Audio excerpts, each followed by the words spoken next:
Hello friends, welcome back to my channel back venture to civil service.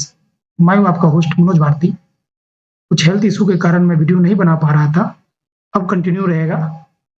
अभी recently economic survey of Bihar release हुआ है और ये बहुत ही इंपॉर्टेंट डॉक्यूमेंट है। इससे पीटी के सवाल तो बनते ही बनते हैं और मेंस में यदि इसका डाटा आप यदि आप कोट करेंगे तो आपका मेंस का आंसर भी अच्छा होगा। इसमें टोटल 13 चैप्टर है। हम एक एक करके सारे चैप्टर का एनालिसिस करेंगे और क्या पीटी के लिए इंपॉर्टेंट है उतना ही देखेंगे अभी। ठीक है, तो इकोनॉमिक सर्वे देखने से पहले कुछ टर्मोलॉजी है, जीडीपी, जीएनपी, एनडीपी, एनएनपी, जो कि हमेशा एग्जाम में पूछा जाता है, इंटरव्यू में पूछा जाता है और हमेशा लोग कंफ्यूज होते हैं। आप भी शायद कंफ्यूज होंगे, मैं भी जब तैयारी करता था तब भी मैं कंफ्यूज रहता था। तो आज हम इस कोड को डिकोड करेंगे। 5 मिनट आप मेरे साथ बने रहिए, उसके बाद शायद आपको कभी इसके डेफिनेशन को रटने का या समझने का जरूरत पड़े। ठीक है, देखिए, जीडीपी का मतलब होता है ग्रॉस डोमेस्टिक प्रोडक्ट, सकल घरेलू उत्पाद। जीएनपी का होता है ग्रॉस नेशनल प्रोडक्ट, सकल राष्ट्रीय उत्पाद। एनडीपी है नेट डोमेस्टिक प्रोडक्ट, शुद्ध घरेलू उत्पाद। एनएनपी नेट नेशनल प्रोडक्ट, शुद्ध राष्ट्रीय उत्पाद। ठीक है, इसमें टोटल हम देखेंगे तो 5 ही टर्म है, gross domestic product, national, net. और इसी 5 टर्म्स, इस 5 वर्ड से पूरा पूरा डेफिनेशन बनता है। और इस 5 वर्ड को यदि आप डिकोड कर दिए तो आपको ना तो डेफिनेशन याद करने की जरूरत है और ना ही कभी कंफ्यूज होंगे। देखिए, ग्रॉस का मतलब होता है टोटल। ठीक है, कुल, सकल, कुल बोल लीजिए। ग्रॉस का मतलब होता है टोटल। डोमेस्टिक का मतलब होता है विद इन इंडिया, कहने का मतलब विद इन इंडियन बाउंड्री में होगा वो तो डोमेस्टिक कहलाएगा। प्रोडक्ट मतलब गुड्स एंड सर्विसेज। अब गुड्स एंड सर्विसेज में जो भी चीज प्रोड्यूस हो रहा है, चाहे खेत से निकला हुआ गेहूं हो, चाहे फैक्ट्री से निकला हुआ साबुन हो, या सर्विस, बैंकिंग सर्विस हो गया, ट्रांसपोर्ट हो गया, सर्विस, मतलब सारे चीज, जितने चीज भी इंडिया में प्रोड्यूस हो रहे हैं उसको हम एज ए प्रोडक्ट लेते हैं, चाहे वो गुड्स हो या सर्विसेज हो। नेशनल का मतलब होता है इंडियन सिटीजन। नेशनल का मतलब होगा इंडियन सिटीजन। नेशनल का जब भी जिक्र हो तो इंडियन सिटीजन इसका मतलब हो रहा है। और नेट का मतलब होता है शुद्ध, मतलब किसी चीज में से कुछ हटा देंगे तब शुद्ध होगा। तो नेट का मतलब होता है ग्रॉस, मतलब टोटल में से जब हम डेप्रिसिएशन को घटाते हैं तो हमारा नेट निकल जाता है। और डेप्रिसिएशन क्या होता है, जो मशीन का वियर एंड टियर होगा ना प्रोडक्शन के टाइम में, जो भी प्रोड्यूस हो रहा है उसके दौरान जो भी मशीन में वियर टियर या जो पार्ट पुर्जे घिसेंगे उसको हम डेप्रिसिएशन मानते हैं। और हर एक साल कुछ ना कुछ डेप्रिसिएशन को घटाया जाता है। फॉर एग्जाम्पल समझिए कि आपके पास एक बाइक है, बाइक का टायर है वो 1200 रुपए का आता है और वो 1 साल चलता है।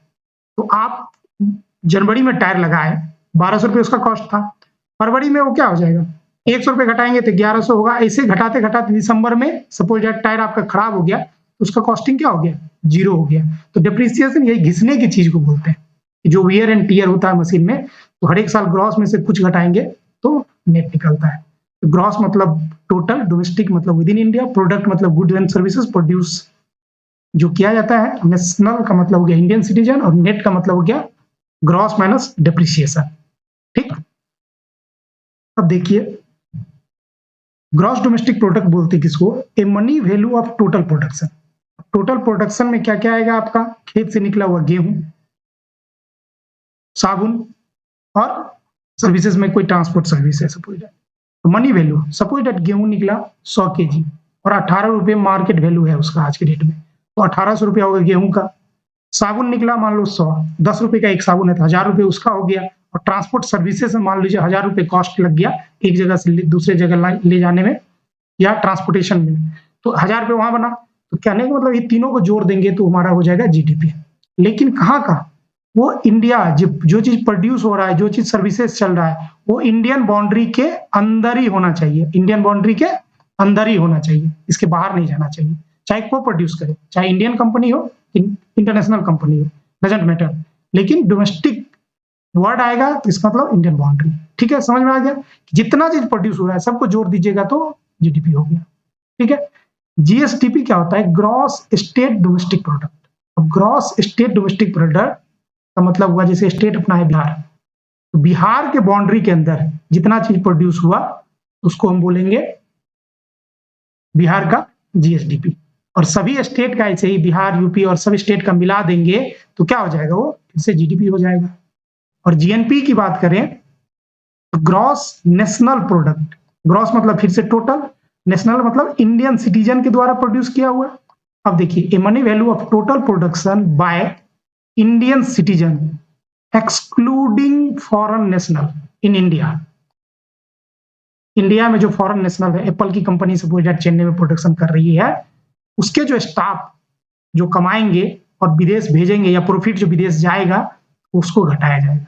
And including Indian working abroad, जो इंडिया से बाहर काम कर रहे हैं और इंडिया वापस पैसा भेजते हैं, वो ग्रॉस नेशनल प्रोडक्ट में ऐड होता है। सपोज दैट आईपीएल मैच में जो कुछ कमाया तो क्रिस गेल लेके चला जाएगा वेस्ट इंडीज, इसको घटाना है।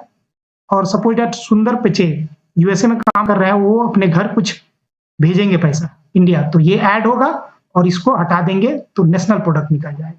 ठीक है, मतलब इंडियन सिटीजन के द्वारा जो प्रोड्यूस किया गया। ठीक है, और नेट निकालना हो तो डिप्रिसिएशन घटा दीजिए। और नेट नेशनल प्रोडक्ट की बात करें तो ग्रॉस नेशनल प्रोडक्ट में से डिप्रिसिएशन को घटाएंगे तो हमारा एनएनपी निकल जाएगा। और net national product at factor cost को ही हम नेशनल इनकम बोलते हैं। अब देखिए, इसमें बहुत सारा कॉस्ट होता है, factor cost, market price, base price, ये बहुत सारा चीज होता है जो कि जीडीपी के साथ ऐड करके डिफरेंट चीज निकाला जाता है। तो हम अगले वीडियो में देखेंगे।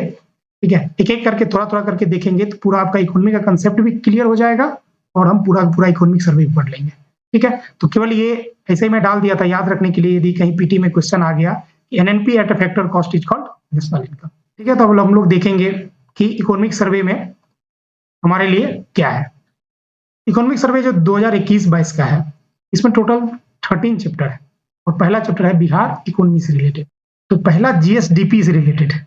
तो जीएसडीपी क्या है, ग्रॉस स्टेट डोमेस्टिक प्रोडक्ट, जो कि बढ़ा है आपका 2.5%। देखिए, नेशनल जीडीपी जो है वो डिक्लाइन किया है 7.1% से, लेकिन अपना जो है जीएसडीपी स्टेट का जीडीपी सीधे बोल सकते हैं, स्टेट का जो जीडीपी है वो बढ़ा है। ठीक है, तो कितना है आज के डेट में, वो करेंट के हिसाब से देखेंगे तो 618.63 करोड़ आंका गया है करेंट प्राइस पे। Suppose that current price and constant price, दो प्राइस होता है। करेंट प्राइस क्या होता है, जैसे गेहूं की बात की है, 100 किलो गेहूं निकला, आज डेट में 18 रुपए केजी गेहूं बिक रहा था, 1800 रुपये हो गया आज के डेट का उसका value. Constant price base year से लिया था, बेस ईयर हमारा 2011-12 है। 2011-12 में हो सकता है गेहूं का रेट 15 रुपए किलो हो, तो उसके हिसाब से 1500 रुपये ही हुआ, लेकिन करेंट के हिसाब से 1800 हो गया। तो करेंट प्राइस में करेंट का प्राइस ऐड किया जाता है। ठीक है, आज के डेट में। और कांस्टेंट में लिया जाता है 2011-12 का प्राइस। 2011-12 के प्राइस से हम सब कुछ को कैलकुलेट करेंगे तो 419.88 करोड़ ही होगा। देखिए, दोनों के में 200 करोड़ का करीब अंतर है, 200,000 करोड़ का अंतर है, सॉरी। तो कहने का मतलब ये आप यहाँ विजुलाइज कर लीजिएगा तो याद रहेगा। ठीक है, और एनएसडीपी निकालना हो तो डिप्रिसिएशन घटा दीजिए। करेंट प्राइस पे 566.47 करोड़ है और कांस्टेंट प्राइस पे 379.55 करोड़ है। ठीक है, इसमें भी 200 करोड़ का करीब अंतर है। और कंट्रीब्यूशन की बात करें तो प्राइमरी, सेकेंडरी और टर्सरी सेक्टर, तीनों सेक्टर मिला के पूरा जीएसडीपी को कंट्रीब्यूट करता है। तो 19.2 है प्राइमरी सेक्टर का कंट्रीब्यूशन, सेकेंडरी का 19.5 है और टर्सरी का 61.2 है। सबको जोड़िएगा तो 99.9 ही होता है, क्योंकि राउंड फिगर में लिया होगा तो कहीं पे कुछ छूटा होगा। तो एग्जाम में ये बहुत इंपॉर्टेंट है, ऐसा नहीं कि तीनों को जोड़ के 100% के चक्कर में आप ई ऑप्शन मार के आ जाइएगा, ऐसा नहीं है। 99.9 है। ठीक है, और प्राइमरी सेक्टर की बात करें तो प्राइमरी सेक्टर में आपका आता क्या क्या है, एग्रीकल्चर और माइनिंग। और एग्रीकल्चर में क्या क्या, फिशरी भी आएगा और फॉरेस्ट्री भी आएगा। और माइनिंग में माइनिंग एंड क्वायरिंग दोनों आता है। सेकेंडरी सेक्टर में आपका मैन्युफैक्चरिंग आएगा, मैन्युफैक्चरिंग साथ साथ कंस्ट्रक्शन आएगा और EGWUS आएगा, electricity, gas, water supply and other utility. इसको भी सेकेंडरी सेक्टर रखा गया है, तो ये आप ध्यान रखिएगा, इसका फुल फॉर्म भी ध्यान रखिएगा और ये सेकेंडरी सेक्टर का पार्ट है। टर्सरी में सर्विस सेक्टर, जैसे कि पता है, banking, transport, trade and commerce, ये सब को टर्सरी सेक्टर। तो सबसे देखेंगे, सबसे ज्यादा टर्सरी सेक्टर में 61.2 है, सेकेंडरी सेक्टर में 19.5 है और प्राइमरी सेक्टर में 19.2 है। हाँ, कौन कितना ग्रोथ किया पिछले साल के हिसाब से, ये हम आगे जैसे जैसे चैप्टर में बढ़ेंगे वैसे वैसे हम देखेंगे। पर कैपिटा जीएसडीपी की बात करें, पर कैपिटा वर्ड कहीं भी है ना तो उसको आप पॉपुलेशन से डिवाइड कर दीजिए, पर कैपिटा निकल जाएगा। तो GSDP divided by population of Bihar आपका पर कैपिटा आ जाएगा। तो करंट वैल्यू के हिसाब से देखेंगे जो कि आपका था 618.63 करोड़ को यदि हम बिहार की पॉपुलेशन से डिवाइड करेंगे तो आएगा आपका 50,555 रुपए, मतलब एक आदमी पे 50,555 रुपए जीएसडीपी का कंट्रीब्यूशन है। और कांस्टेंट प्राइस की बात करें तो 34,314 रुपए है।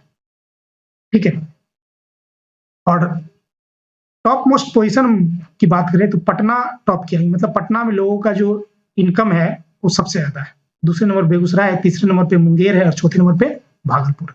और बॉटम 4 की बात करें तो शिवहर सबसे लास्ट पायदान पे है, उसके बाद अररिया आता है, उसके बाद सीतामढ़ी है और उसके बाद मोतिहारी है। तो 38, 37, 36, 35 ये आप क्रम भी ध्यान रखिए और ये भी ध्यान रखिए। और एक चीज और ये है, ये पूरा जो बॉटम 4 है ये पूरा आपका नॉर्थ बिहार में है। ठीक है, और ये जो चारों टॉप मोस्ट है ये गंगा किनारे वाला है। एक तो ऐसे याद कर सकते हैं। दूसरा चीज और बहुत सारा डेटा दिया गया था कि साउथ बिहार में कौन सा गरीब जिला है, नॉर्थ बिहार में कौन सा गरीब जिला है। तो उतना यदि टाइम है आपके पास तो माइक्रो लेवल पे जा सकते हैं, otherwise this data is more than sufficient I think. ठीक है, और इन्फ्लेशन की बात करें तो सितंबर 20 से सितंबर 21 के बीच एक साल का पीरियड का इन्फ्लेशन दिया गया गवर्नमेंट के द्वारा, जिसमें कि ओवरऑल बताया गया कि इन्फ्लेशन 3.1 है। ग्रामीण क्षेत्र में 2.8 हुआ और शहरी क्षेत्र में 4.9 रिकॉर्ड किया गया है। तो फर्स्ट चैप्टर से रिलेटेड इतना ही कुछ था। ठीक है, इसको आप रिवाइज कीजिए, पीडीएफ डिस्क्रिप्शन में है, वहां से आप डाउनलोड कर सकते हैं। Thank you for watching.